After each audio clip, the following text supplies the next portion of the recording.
Hello. In today's yin practice, I'll be talking about a concept known as the sacred masculine.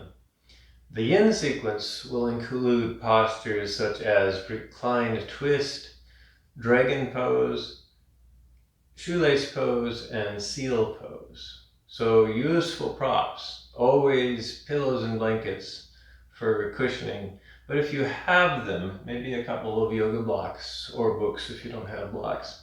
And even a bolster might be handy for variations of some of the postures.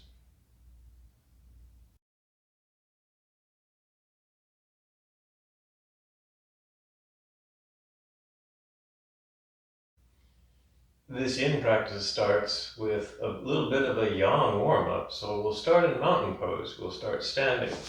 So find your mountain pose. And mountain pose is standing with integrity and attention. A good place to start is a good stance with your feet. So find a stance that feels very stable for you. You might have to experiment. Might have to move your feet around. Feel the connection that your feet make with the floor. Both feet, all points underneath your feet is making complete contact with the floor to feel rooted and stable. There's a little bit of toning in the legs to kind of reinforce that sense of stability. And then the spine is nice and neutral. Torso is nice and neutral. Head and neck, nice and neutral. Arms are just down at the sides. Palms can face in, or I like to face the palms out to roll the shoulders back here. Crown of the head to reaching towards the ceiling. And then the face is soft. So relax the tension in the face, even though the rest of the body, there is a slight toning in the rest of the body to create, like I said, a sense of integrity, a sense of stability. This is the qualities of the yang posture, mountain pose. So this is not a yin posture. There's some muscle activity. There's some muscle focus here, although not in the face, not in the head. I'm trying to keep the thoughts soft, the mind focused, the gaze off towards the horizon here. And we'll stay here. We'll stay here for a few breaths, and we can practice a warrior type breath here. It's a modified form of 3-part breathing. So you can either just notice your normal natural breath here, just for a few breaths, or if you want to go a little bit deeper. Do your next exhale. When you inhale through the first third, inhale through the second third of your torso. Inhale and fill up the third of your torso here. And then as you exhale, empty from top to bottom in those same 3 parts. So top part softens, releases, next part softens, bottom part softens on the exhale. And then on the next inhale, again, maybe visualize your lower third torso filling up with air. And then your next third, and then your top third, the top of your rib cage here. And then exhale, release the top, the middle, and the bottom here. And if you're already doing so, or if you're not already doing so, see if you can breathe do this type of breath with your lips sealed, so that you're just breathing through your nostrils, breathing through your nose. If that's not comfortable, then continue breathing through your mouth. But if you find it accessible for you, just try breathing through your nose here. And then for those of you who want an extra challenge with the breathing part, if you make a slight constriction at the back of your throat with your larynx, your epiglottis here, and make a slight aspirant sound, just to further constrain the flow of breath, then you can kind of, maybe loud enough so that you can hear it yourself.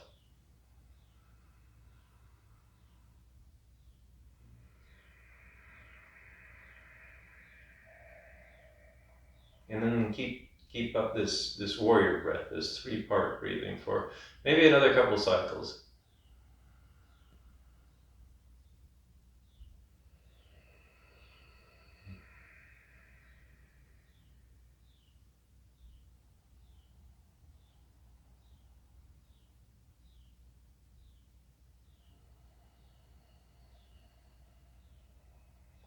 And then from here, just release mountain pose. You can go ahead and shake it out a little bit. We'll try, the theme for class today has a little bit of a yang theme to it in this idea of yin and yang, which I'll talk about when we get to the long-held yin postures. But like I said, the beginning part has some yang postures. The next posture in the warm-up will be Warrior Two. So take a wide stance. Move your feet apart. 3, 3.5, 4 feet. Depends on the length of your legs, your body type here. You want your feet to feel rooted and as stable as in mountain pose. So if you go too wide, maybe they feel a little bit too unstable. So you maybe want to back off a little bit to where you can really root both feet. And here I'm going to mirror you, so I won't be doing what I'm saying here. So turn, in other words, I'm reflecting what you should see in the video here. Turn your left foot out 90 degrees. So it's facing straight to your left here. Bend the left knee, let it drift forward over your toes until it stops. So you're doing this slowly because we're finding our edge. This is something, doesn't matter if it's a yin or a yang pose. Your knee is going until something makes it stop here. You're slightly toning in your core, through your legs here, through the bottom of the hip region here to keep things nice and stable. And then you can lift your arms up to the side here, lengthen them out, fingertips point in opposite directions. Think of your arms connected by your heart here. So the arm thing goes straight through the top of your torso, through your heart here, so they're connected. And then you can turn and look over your front left fingers here in Warrior Two here. And take a breath or two here. From here, we're moving into a posture known as, I call this Peaceful Warrior. It's basically a lateral bend backwards. So take your back arm, your right arm, maybe rest it on your right back leg just for stability. Turn your palm to face up and then raise your arm skyward as you laterally bend over the back leg. Try to keep the front knee bent here. And you just go as far as you go. Go slowly so that you find a nice edge, find a nice stopping point here. And then slowly bring yourself back up, come back into Warrior Two, stay here for a breath, and then you can go ahead and lower the arms, straighten the legs, turn the toes in. We'll do all that on the other side. So now the right foot turns, right knee bends, and you're finding a nice stable position here for Warrior Two here. Things should feel rooted. Lower body should be toning to create stability. Arms come out wide here. You can look over the front middle fingers here. A couple of breaths here just to kind of settle and sink into Warrior Two. And then the back arm lowers. And then you lift up the other arm. Come into Peaceful Warrior here. Maybe hold for a breath. And then slowly bring yourself back up. Maybe come back down into Warrior Two for one final breath here. And then lower your hands, toes point forward. Heel toe your feet back together. And then maybe shake your legs out. That was a little bit strainful on the legs. We'll get back down onto the floor by doing a half sun salutation here. So a tiny little flow here that starts facing one direction. You're kind of in a mountain pose here. And then from mountain pose, raise your arms slowly up, big sweeping circle, until they meet at the top here. Grow long and tall, so maybe stretch and strain here a little bit to grow as tall as you can here. And then we'll swan dive forward. So this is a forward fold. Arms come down, and you hinge from your hips, keeping your torso as neutral as you can. And for a lot of us, our legs won't be able to stay straight.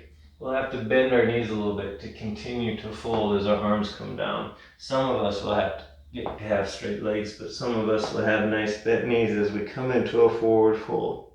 Then we're coming up into a half forward fold. So maybe hands to shins for stability. And then lengthen out your torso again. and then come back into a forward fold so your spine will round here. Bend your knees a lot so you can put your hands on the floor. And then step your legs back until you come onto all fours. Come onto hands and knees here. And then from here, we're coming into wide-legged child's pose, also known as baby frog. But for the theme of this class, I'm going to call it warrior 4. So another warrior pose. So knees come out about mat width apart. Sink your hips slowly back towards your heels until they stop for you, wherever that is. And then lengthen your torso forward and down, lengthen your arms forward. So this is wide-legged child's pose, or what Sean Korn likes to call warrior 4. So this is the hardest of all the warrior postures because this is a mental pose. Can you calm your mind here? Can you restore your strength here? So a couple more breaths here. This kind of ends this yang warm-up. And then we'll get into the longer yin postures here. So when you're ready to come out of this, slowly bring yourself up. And the first posture, the first yin posture that we'll hold for a few minutes is a reclined twist pose here. So make your way onto your back. And I'm going to have a block handy here, just to demonstrate when you can use a prop here. Legs are extended out long. And then I'm not going to mirror you anymore here, so I'm going back to my left and my right here. Bend your left knee, right leg stays straight. And then we'll fold the left knee over the right. This might work better for some of us, if we shift our hips over to the left a little bit before we do this. So you'll have to experiment, see what works for you here. So I'm trying to keep my torso low to the ground so that I know my spine is twisting here. So I'm working on the spinal twist. By the way, if the straight leg is really bothering you, you can always do this twist with both knees bent. But if it's not bothering you, maybe keep that leg straight here. This left knee might make it all the way to the ground. That's great. It might float and be fine. If it's floating and feels unstable, find a prop to stabilize it with. This is why I grabbed the block here. So you can place the block underneath that leg to keep it stable. The left shoulder can float off of the ground, can have something underneath it, or maybe it makes it all the way back. You can bring the left arm out to the side like an outrigger here. And then the head and the neck can be in whatever comfortable position it needs to be in. It can be in a neutral position. If you want the spine to be in a complete twist, including the neck, the cervical spine, you can turn your head to the left here.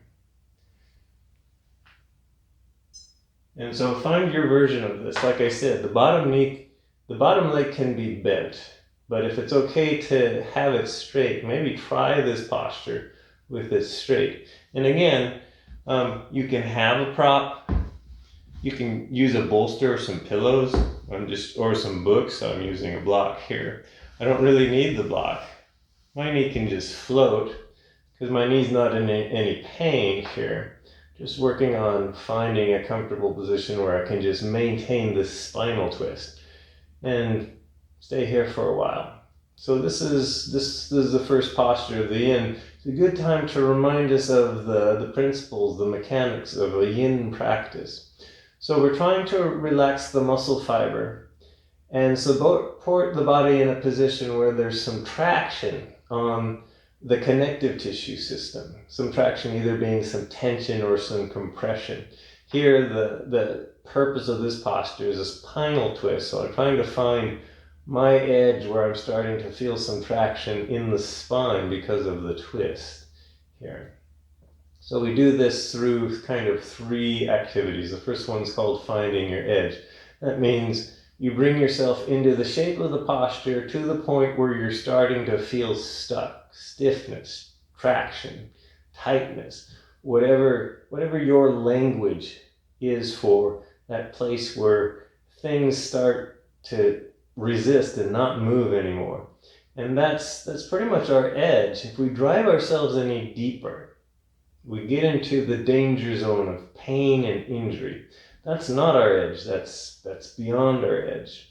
So we want to find that place where we're feeling something. We notice that we are stopped for some reason.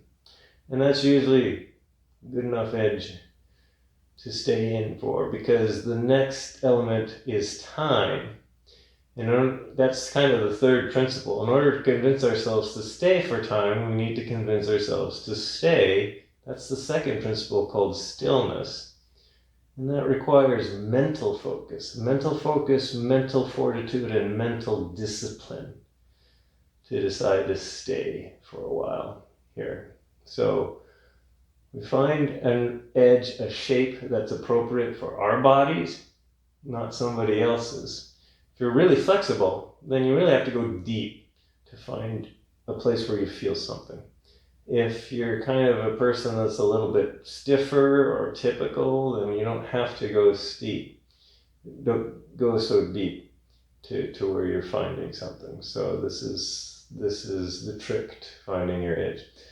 Only you know where your edge is because you're feeling it. An external instructor like me has no idea where your edge is. Even though I might have all kind of brilliant ideas where I think it should be, I don't know what you're feeling here. So find your edge, become still, stay for time. Now we've been here long enough on this side of the twist. So slowly bring yourself out of the twist. Maybe do this slowly enough to feel the reverberation if you were really in that twist for the whole 3 minutes here. And then before we do the other side, maybe bend both knees and draw them into your chest just to create a slight forward bend. That might feel good here. Or maybe some other wiggling or movement just to work out some of the kinks that developed. And then we'll set up for the other side. So same procedure. First, legs extended out long as you're lying on the floor face up here. And now it's the left leg that's straight. The right knee bends. And the right foot can be on the ground, it can be on your thigh, it can be kind of just floating here. And you can take your left hand for some help, guide that right knee over to the right. And again, some of us might have to readjust this left hip back over to the right here to make this feel like a better twist here. Again, the emphasis is what's going on in the spine, in your torso. Right arm comes out like an outrigger. You can turn your head to the right for a complete twist. Your knee might need some support underneath it so that it feels stable and rooted, or not. Maybe your knee's comfortably on the ground here. And then we'll stay here another 3 minutes. This is where I introduce kind of the topic for this practice. And the topic is this concept in subtle energy known as the sacred masculine. Now the sacred masculine is among a pair of contrasting polarities. So this is a yin and yang concept. This is this idea of contrasting polarities that need to exist together to establish a critical balance. So it's this ballet. So the sacred masculine is one side, one contrasting polarity. The other one, its contrasting polarity is the divine feminine. And in kind of this subtle energy world, we use those two concepts to create what our notion of what we think a whole being, what the noble attributes of a whole being should be.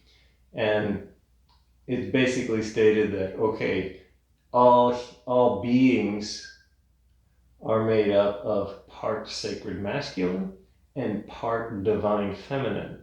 And it's this sacred, swirling, dynamic dance of balance between those two that makes a whole, complete human being here. But we can discuss these concepts forever, and so I'm kind of breaking it down and just focusing on one. And the one I'm focusing on is the sacred masculine. What exactly is meant by the sacred masculine? What are the attributes of the sacred masculine? Again, you can go on forever talking about what I think the attributes of the sacred masculine are. But it has a lot to do with this idea of being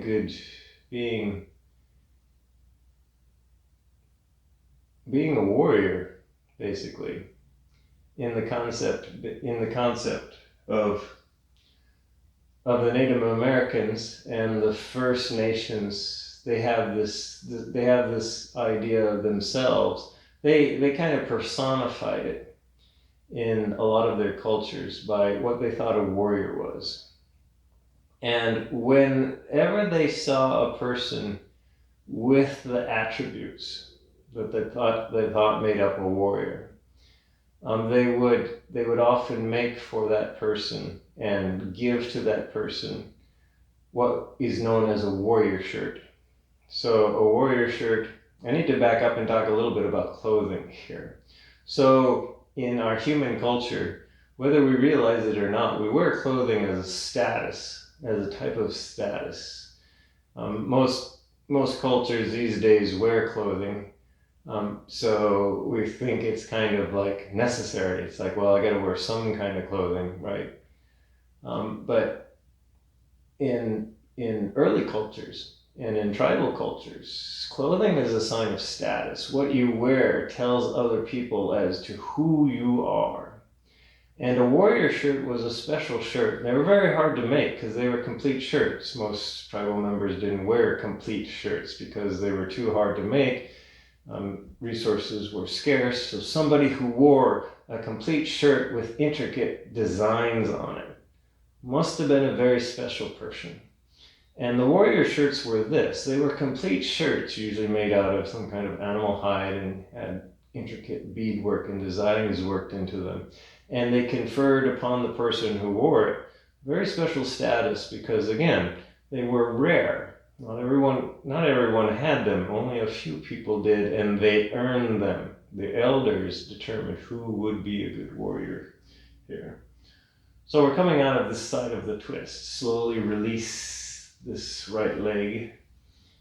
Again, slow is better when coming out of these postures so that you can feel the reverberation. You can feel maybe some of the achiness of the time that you spent in these postures. And this is the time for some counter movement. You can determine your own counter movement. You can hug your knees like I'm hugging them and rock back and forth. You can do maybe some reclined windshield wipers here. And then when you're feeling ready, gently roll to one side so that you can push yourself up. Our next posture is dragon pose. So we'll come to hands and knees eventually. If you have a couple of blocks, maybe have them handy. And then from here, from hands and knees, bring your right foot forward, inch your left knee back. Now this is a good time to maybe get some extra padding. So if that back left leg, knee, ankle, something in that back left leg is really under painful pressure, then put soft extra padding under that. Could be a blanket, could be a pillow, could be a bolster.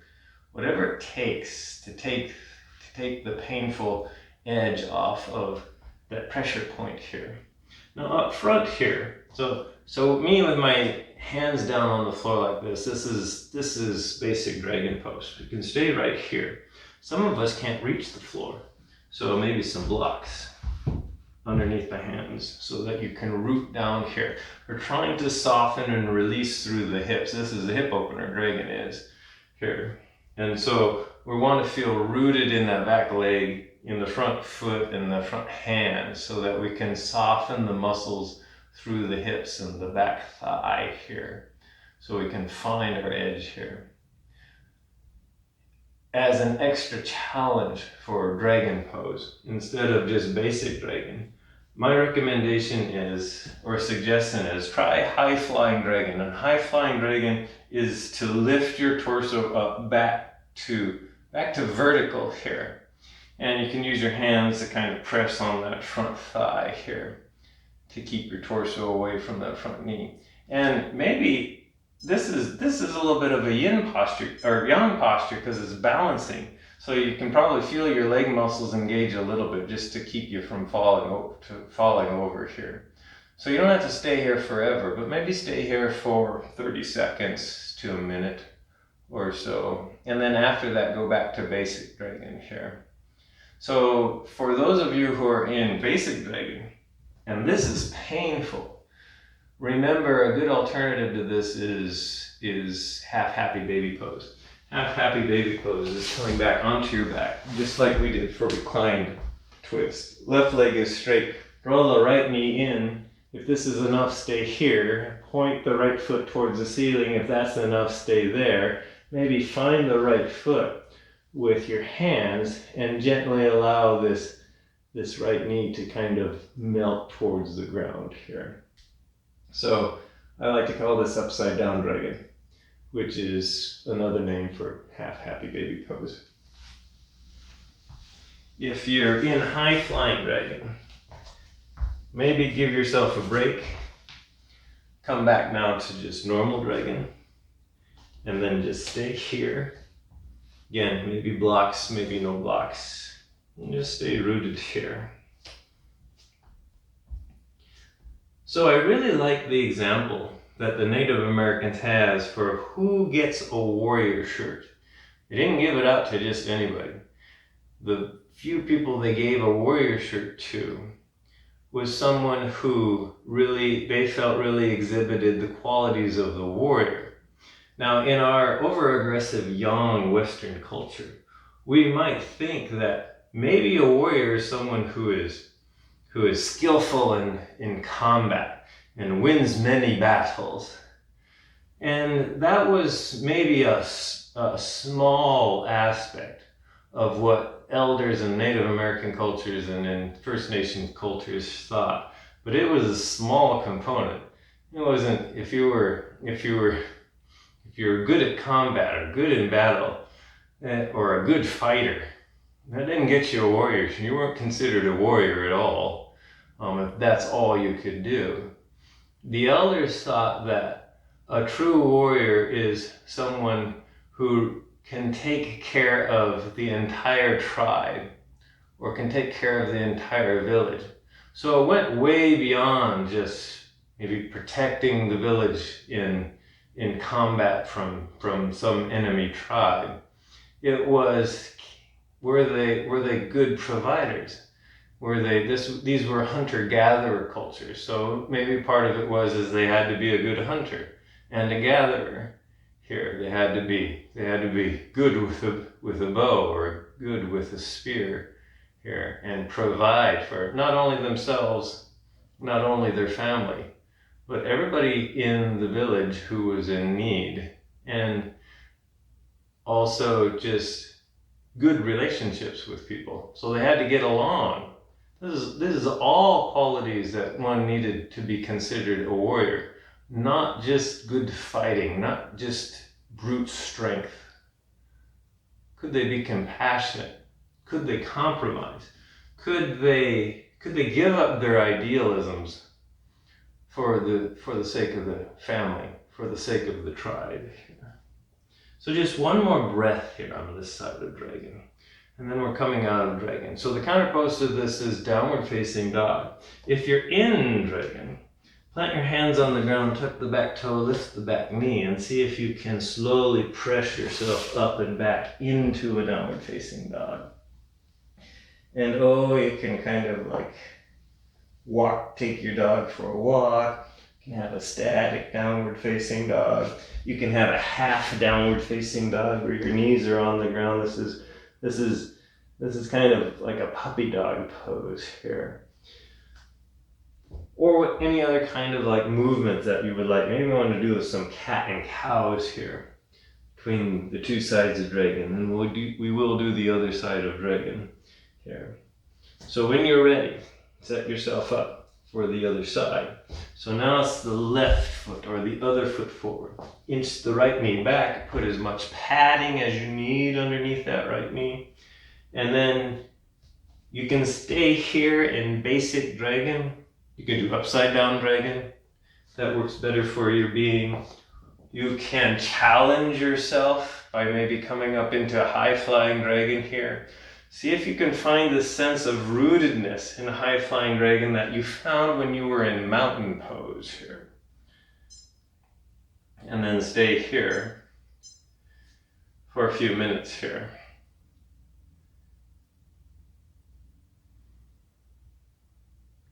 So I find the Native American version of the warrior shirt to be a good example of qualities and attributes of the sacred masculine.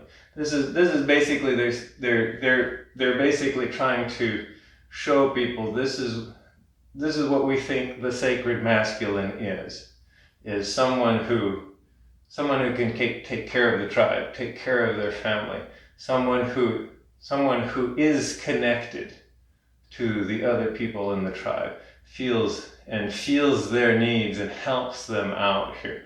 I often like to think of a typical dad in our culture does a good job of taking care of their family and taking care of their neighbors.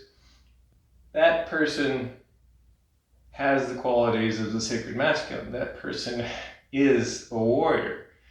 It's not necessarily someone who just goes out and knows how to, knows military combat, right? That's not enough. That's not enough. It makes you a good fighter. It doesn't make you a warrior, though. And that's what the elders were trying to get across with who got this very sacred and rare shirt, this warrior shirt. It's like, yeah, you have to be the whole package to get this shirt here. If you've been in high flying dragon here, you can just spend the next couple of minutes here in a regular dragon, or even come down into low flying dragon, if you know what low flying dragon is here. Otherwise, I'm going to just stay here. So this dragon pose, the reason why it's called dragon pose is in the practice where it was developed in, it was called a dragon because it activated all the lower meridian lines in the body. So it was considered the whole package here. This pose in and of itself, the dragon pose, that was a good practice in and of itself. And for most of us, we can understand why, because it's a pretty intense posture. Intense being, you can come out whenever you need to, or we'll try to stay here for maybe one more minute. So 5, maybe 6 more slow breaths here. So this might be a good time to readjust your edge. Maybe a good time to notice where the tension is. So we are trying to soften the muscle fiber, at least through the hips. That's the point to this posture. Notice how your breath is doing here. Maybe visualize what does your warrior shirt look like? What are the attributes of that shirt? What do you think make up a warrior? What are the characteristics of the sacred masculine? So one more breath here. And then once again, you can try downward facing dog as a counter pose. So point, flex the bottom foot, press yourself back and up. You can take your time. You can do other things. You can do 3-legged dog. You can take your dog for a walk. Extend those legs out to work out the kinks. Or you can skip downward facing dog if you really like doing downward facing dog. Do something else to work out the imbalances that happen during that long hold of dragon pose. And then bring yourself, next posture is called shoelace pose. So come to seated for shoelace, legs out in front. If you have a lot of stiffness in the backs of your legs or in your low back, sit up on a little bit of height. So I normally sit up on maybe a blanket or two. You can sit up on a bolster. You can sit up even on a block. So I'll go ahead and do that. here. Legs out in front. So for shoelace, shoelace is getting into the outside of the hips. So bend your right knee and stack your right knee on top of your left. So your right shin is on the left side of your leg, right heel is on kind of the left side of your hip here. Again, I'm not mirroring you anymore here. This is called half shoelace. If you're feeling a lot here and it feels like a really good edge, just stay here in half shoelace. You want to keep going into full shoelace. Lean back, bend that left leg. Bring the left heel on the outside of the right hip. And then you're kind of stacking one knee on top of each other. So this is shoelace. Notice how things are feeling here. This is meant to be a hip opener, not a knee opener. So if you're feeling sharp torquing pain in the knees, that's not the point to the posture. So you can kind of rearrange your knees a little bit. You can put things underneath the knees. Depending on which knee is feeling the pain, maybe it's under the bottom knee. Maybe you put extra padding underneath the top knee here. If that's still not mitigating the pain, try reclined eye of the needle pose. So reclined eye of the needle pose is you make your way onto your back, both knees are bent, bring your right knee in, put your right ankle on your left thigh, right knee comes out wide. This is stage 1. Stage 2 is bring that left leg in and just hold it with your hands behind the thigh or in front of the shin here. And this still gets into the same area of that right hip here. So this is a good alternative if shoelace is not working. But if shoelace is working for you, then this is where we're going to stay for a few minutes. Now your options here are just stay with the nice straight torso, because the hip opener is kind of the emphasis of this. And if you're already feeling something in one or both or the other hip, that's good enough for an edge here. But if you're wanting to feel more, the next stage is to add a forward fold to this. So slowly begin to hinge forward and then release your torso and let it round. Hands are on the ground to mate and arms help to kind of brace yourself as you move forward.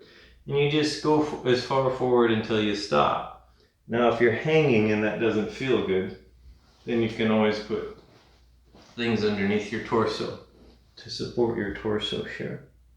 So this pillow feels nice. You can also just hang here. So again, this is all of these little discussions is about finding your personal edge in any particular posture here.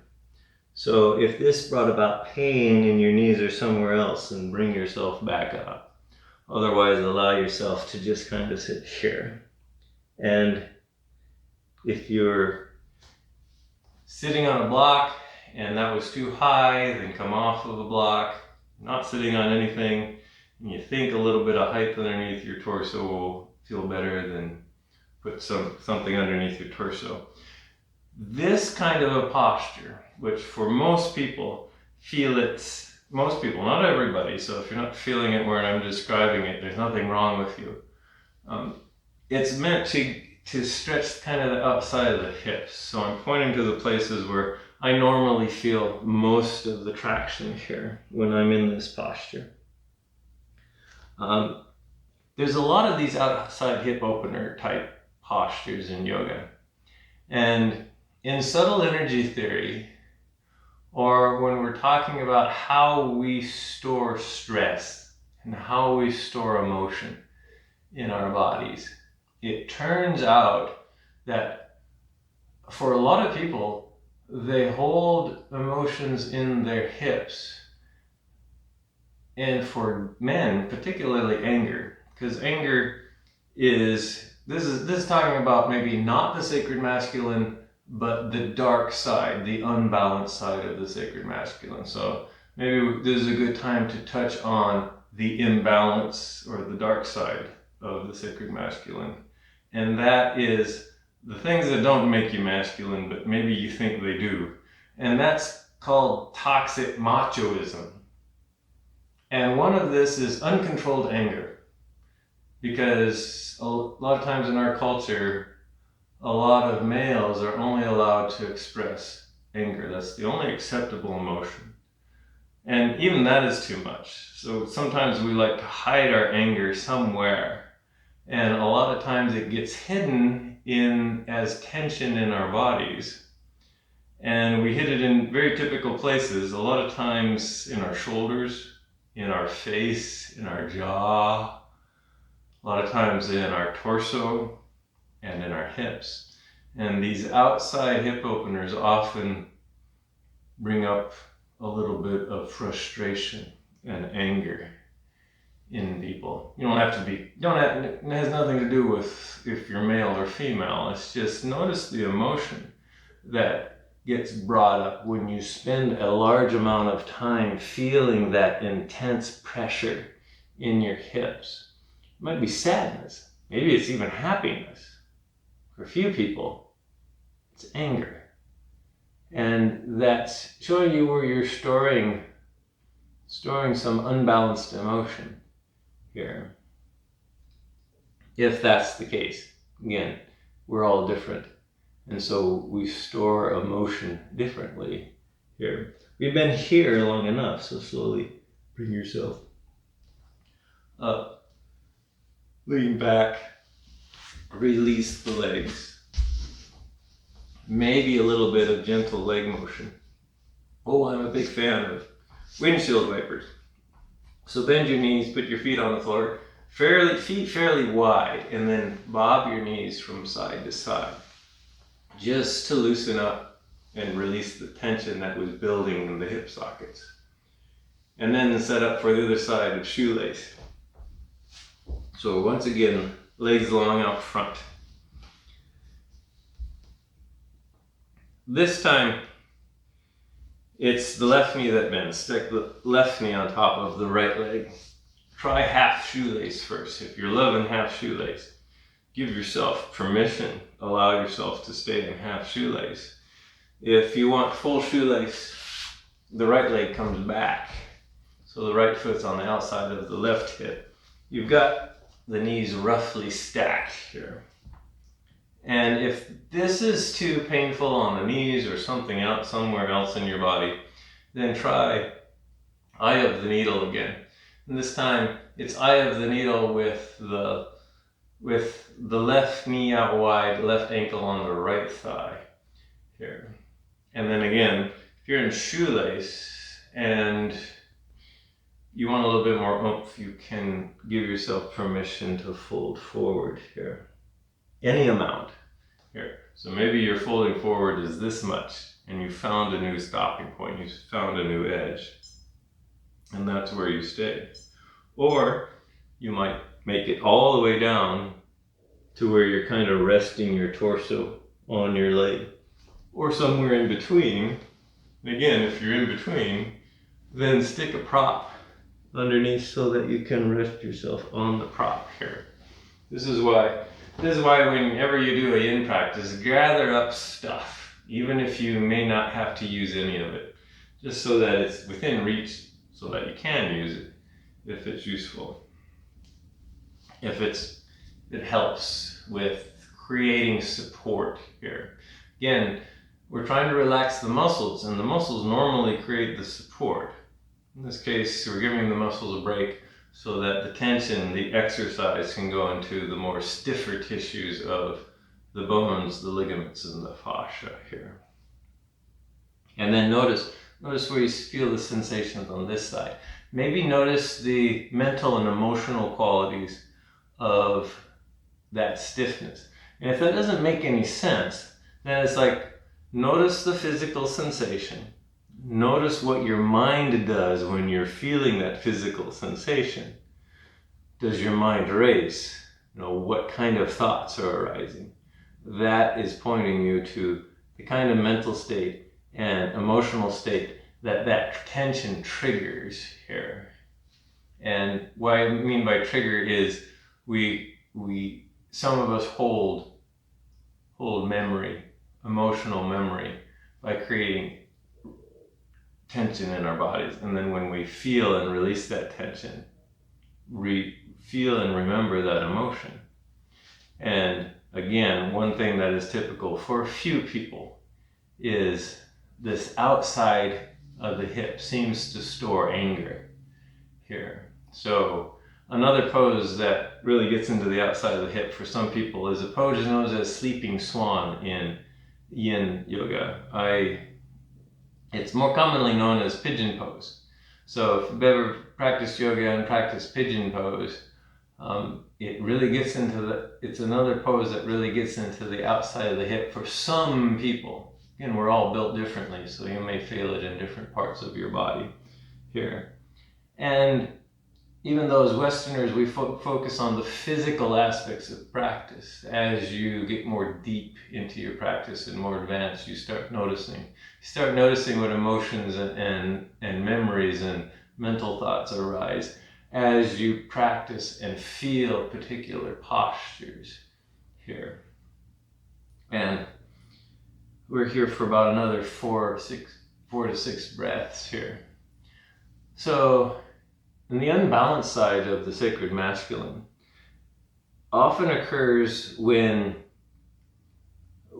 uncontrolled anger manifests itself in a behavior or activity that's not terribly healthy here. That's what I call the toxic machoism.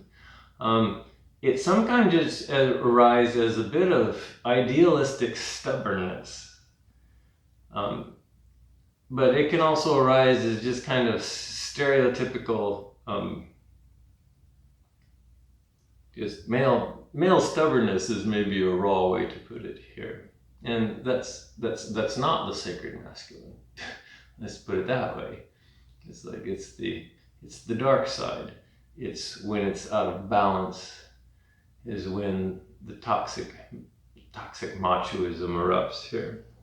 So we're kind of done with this posture. So slowly bring yourself back up, and then kind of lean back to release your legs, and then whatever kind of motion helps to work the kinks out of the legs. So again, I like windshield wipers, and I'm going to come off the block here because I like windshield wipers better on the ground here. A few cycles of this or some other kind of nice movement here. So this is counter pose time. Next posture is seal pose. So seal pose is a back bend. It's a pretty deep one, so there'll be an alternative here. So make your way onto your belly, legs comfortably extended out behind you here. So the legs can be together or they can be a comfortable distance apart. A little bit up to you where you put your legs here. And then place your hands on either side, kind of either side of your shoulder. Turn your fingers to point out. Notice my hands are kind of half on, half off my mat here. That's just for me here. And then you'll slowly lift your torso all the way up until your elbows lock into place. Kind of got to turn your elbows and lock them into place. So this is seal pose here.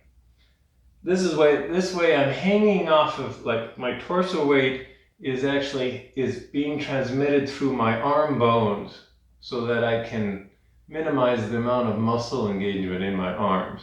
That way I can hold this posture for a long time. Now I can hold my head back, get a nice stretch through the front of the throat, or you release your head forward and just let it hang here. Now if you want more intense seal, then just bring your hands closer to your hips, get a deeper back bend here. Or if seal is too much for you, come into Sphinx pose. So for Sphinx, just come down onto your elbows, shoulder width apart here.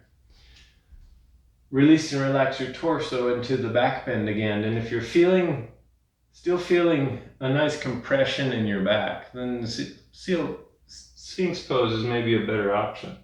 For a few of us, seal pose is too intense, Sphinx pose is not intense enough. So this is where some props are handy. You can take a couple of blocks, place them under your elbows in Sphinx, and now you have an intermediate pose that's halfway between Sphinx and halfway between Seal here. And then whatever form you choose here will stay here for a couple more minutes here. So I'll get myself back into seal. So again, in subtle energy theory, certain postures are associated with certain attributes. Back bends are associated with what's known as the heart chakra, or the heart center. And the heart center is associated with, well, concepts like love, but also concepts like balance. It's the great balancer. And concepts like connection. So balance and connection are the realm of the heart chakra. And so back bends are considered an activator of the heart chakra. They're an activator of balance and connection. They're also an activator of compromise. So in order to achieve balance, in order to maintain connection, you have to compromise. And that's the qualities of a sacred masculine here. You have to let go. So part of toxic machoism is stubbornly clinging to extreme idealisms that are not true. Qualities of the sacred masculine are letting go of those extreme idealisms and coming up with the compromise needed that is helpful and useful to you and to the people around you. And this is what the elders were looking at when they were looking at people in their village who maybe would earn a warrior shirt.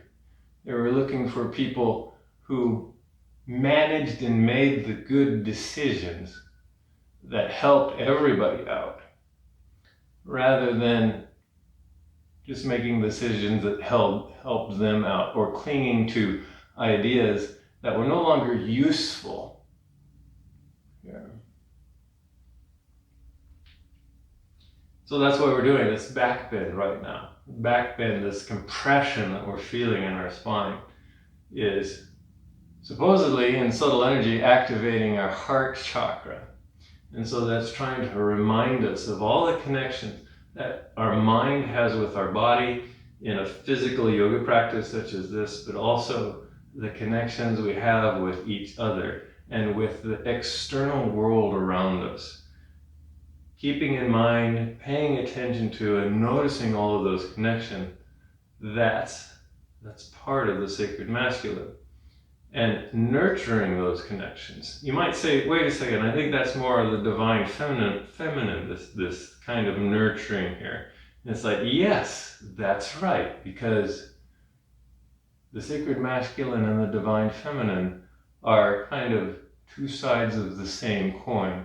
They're, again, part of this dancing dynamic, contrasting polarity, where you can't really separate one from the other. You need both to have a whole and a complete person.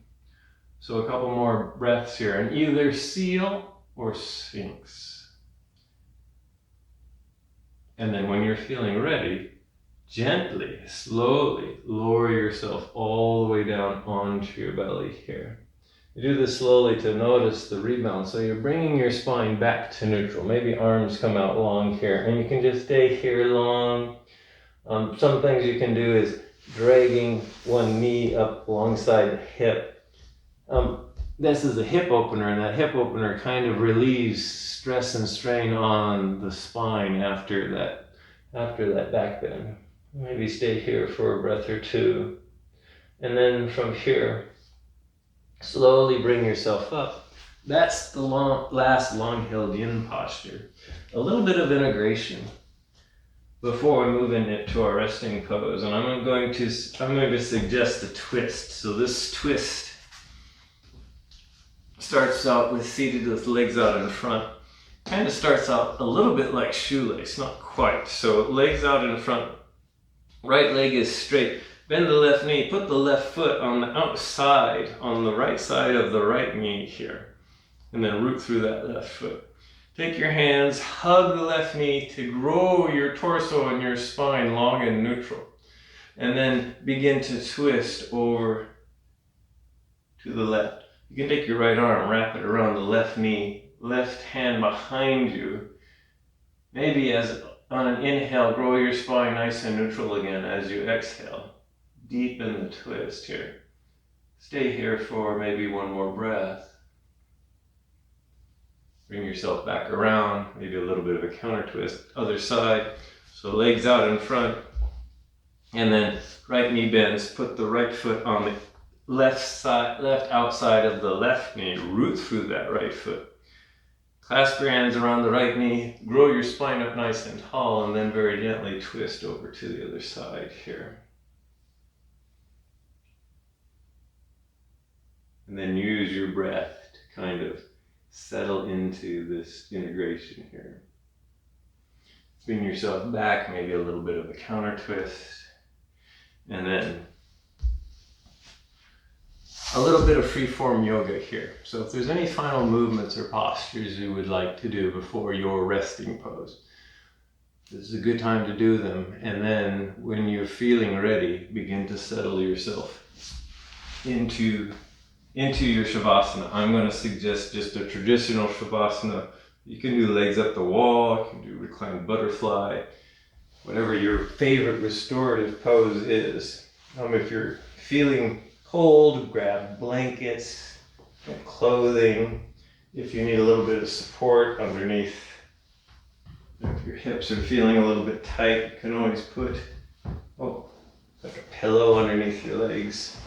Legs can be comfortable width apart, so they can be 2 feet apart. Arms lengthened here, maybe palms roll up towards the ceiling, which means arms are quite a ways from your waist here.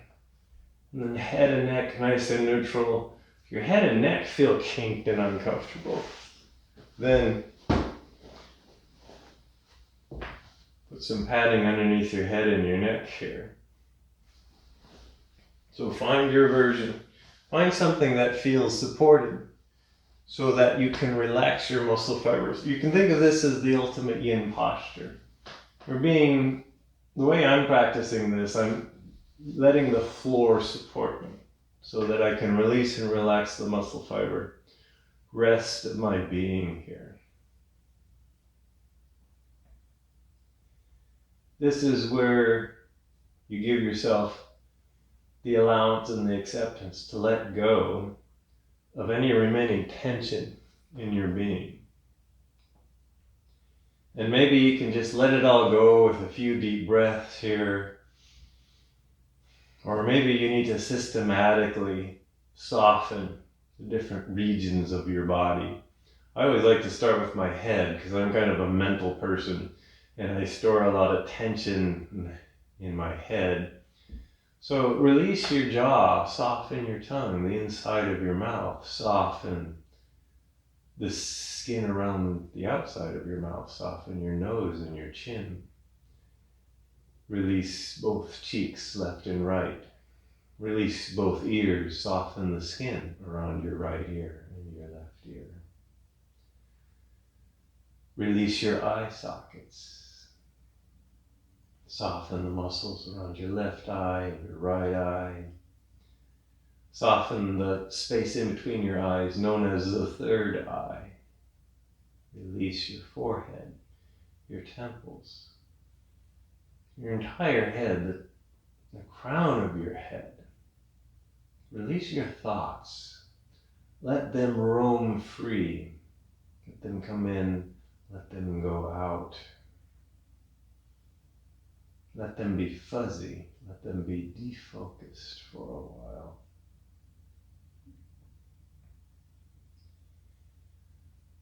Soften down through your neck and tops of your shoulders. Release your right arm, right palm, and right fingers. Left arm, left palm, and left fingers. Focus your attention on the tips of all of your fingers, right hand and left hand, and see if you can notice a sense of energy in the tips of each of your fingers. It can manifest itself in a light pulse or a gentle tingling sensation. Just notice. Soften down through your torso, your rib cage. Release your abdomen. Release down through your hips and your thighs, knees, backs of your calves, the fronts of your shins. Relax your ankles, heels, the bottoms and the tops of your feet. Soften and release all of your toes on both of your feet. Your left foot, your right foot. Bring your mental focus to the tips of your toes and see if you can notice that same sense of energy, the life force, chi, down in the tips of your toes, just like your fingertips. Clear down there, so far away from your brain, and yet that's still you. Clear down there in the tips of your toes. Release, relax, and surrender your body-mind 100%. Allow yourself to slowly melt into the floor.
Slowly begin to bring yourself back.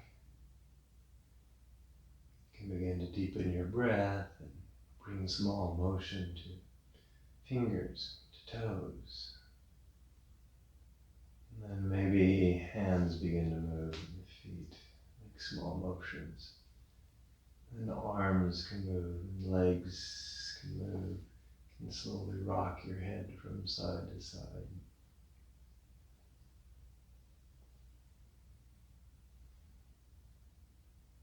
As you feel ready, bend your knees and gently roll to one side. When you get there, stay there for a moment. Pause and give yourself a thank you for your practice and your efforts, but also a big thank you for you, your efforts as a warrior, your unique manifestation in this universe. The universe is ecstatically joyful that you are here.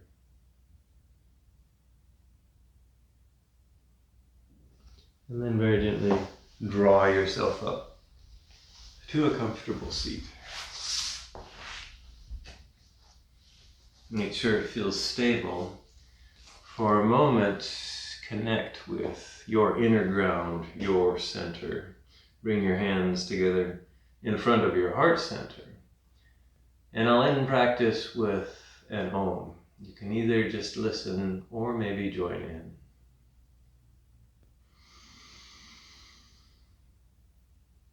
Om.